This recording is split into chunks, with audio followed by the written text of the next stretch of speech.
बिस्मिल्लाहिर्रहमानिर्रहीम। अस्सलाम वालेकुम मेरे प्यारे दोस्तों, मैं हूं आपका मेज़बान मास्टर शेफ़ और आप देख रहे हैं मास्टर शेफ़ का यूट्यूब चैनल। दाल माश की रेसिपी को शुरू करने से पहले मेरी ये दुआ है कि अल्लाह ताला आपको, आपकी फ़ैमिली को सेहत और तंदुरुस्ती अता फ़रमाए और आपके रिज़्क़ में कशादगी और बरकत अता फ़रमाए।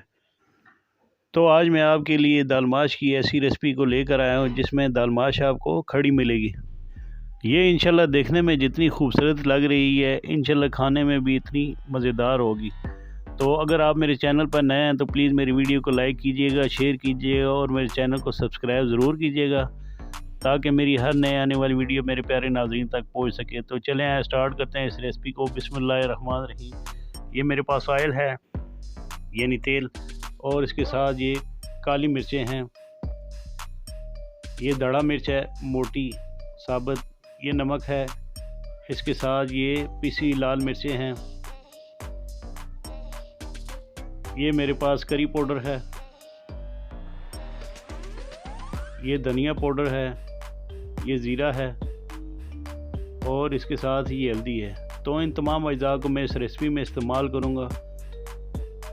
तो सबसे पहले मैंने दाल माश को तकरीबन 2 घंटे पहले पानी में भिगो के रखा था। इसको आपने एक पैन में डाल लेना है और इस दाल को आपने 3 से 4 दफ़ा अच्छे तरीके से पानी से वॉश कर लेना है। तो इसके बाद मैं इसके अंदर ये 2 गिलास के बराबर पानी डाल दूंगा। पानी डालने के बाद मैं इसमें आधा खाने का चम्मच जो है वो नमक डाल दूंगा।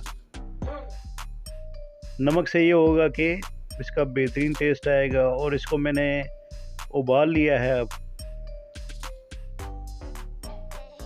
उबालने के बाद आपने इसको जो है, जब आप उबाल रहे होंगे तो इसके अंदर ये जो झाग है आपने चम्मच से ये झाग उतार लेनी है। तो इसको दोबारा कवर करके आपने मज़ीद पकाना है ताकि इसका पानी खुश्क हो जाए। तो ये देखें माशाल्लाह ज़बरदस्त सी तकरीबन 95% ये दाल जो है ये पक चुकी है। तो बाकी जो 5% है मैं इसको इंशाल्लाह पकाई के दौरान जो है मैं इसको कुक करूँगा, यानी पकाऊँगा। तो सबसे पहले ये मैंने मट्टी की हांडी ले ली। मट्टी की हांडी को तकरीबन 3-4 मिनट गर्म करने के बाद मैंने इसके अंदर ये आधा कप के बराबर तेल डाल लिया है। तेल को मज़ीद थोड़ा सा गर्म होने दें और इसके बाद ये आपने स्लाइस कटे हुए प्याज इसके अंदर आधा कप के बराबर जो है वो डाल देने हैं। और प्याज को आपने इतनी देर तक पकाना है जब तक नरम ना हो जाए। के बाद आपने इसको कवर कर लेना है। कवर करके इसको अच्छे तरीके से आपने सोते कर लेना है प्याज को। जब ये प्याज सोते और नरम हो जाए तो आपने इसके अंदर चॉप की और लहसुन जो है 1 टेबलस्पून के बराबर डाल देना है।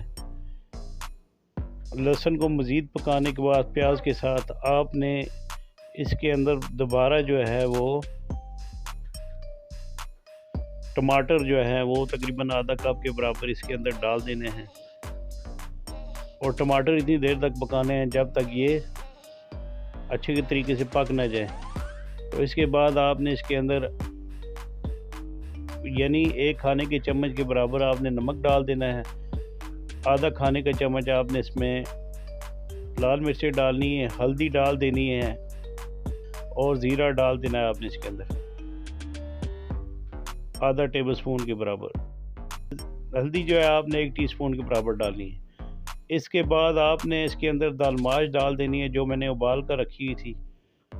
और दाल माश को 3-4 मिनट पकाने के बाद आपने इसके अंदर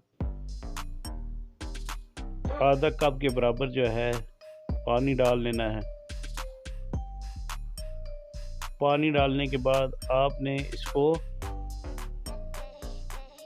मज़ीद पकाकर इसके ऊपर कवर कर लेना है। तो ये देखें माशाल्लाह ज़बरदस्त सी दाल माश तैयार हो रही है।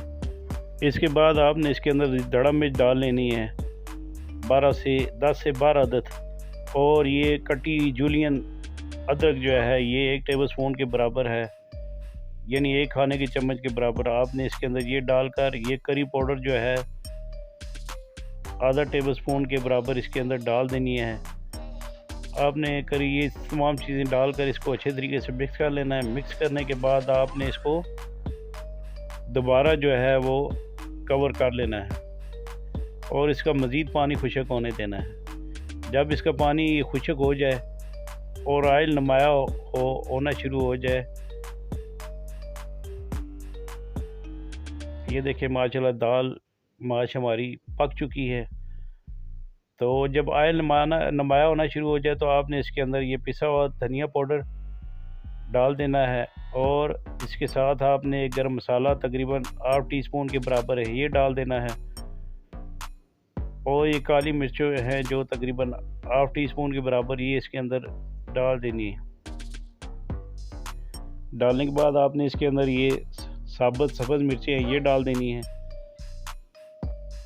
और इसके बाद ये हरा धनिया है ये आपने इसके अंदर 1/4 कप डालना है और इन तमाम को अच्छे तरीके से मिक्स कर लेना है। तो ये तकरीबन मेरी दाल माश तैयार हो चुकी है। आप इसमें लेमन जूस डालना चाहें तो डाल सकते हैं, आप इसमें दही का भी इस्तेमाल हल्का सा करना चाहें तो कर सकते हैं। मुझे उम्मीद है कि इंशाअल्लाह ताला मेरी ये बनाई गई रेसिपी मेरे प्यारे नाज़रीन को ज़रूर पसंद आएगी। आप इसको घर में ट्राई ज़रूर कीजिएगा और कमेंट्स बॉक्स में मुझे कमेंट्स ज़रूर दीजिएगा। आपके कमेंट से हमारी हौसला अफजाई होती है। प्लीज़ मेरी वीडियो को लाइक और शेयर ज़रूर कीजिएगा और मेरे चैनल को ज़रूर सब्सक्राइब कीजिएगा। अल्लाह ताला आप सबका हामी और नासिर।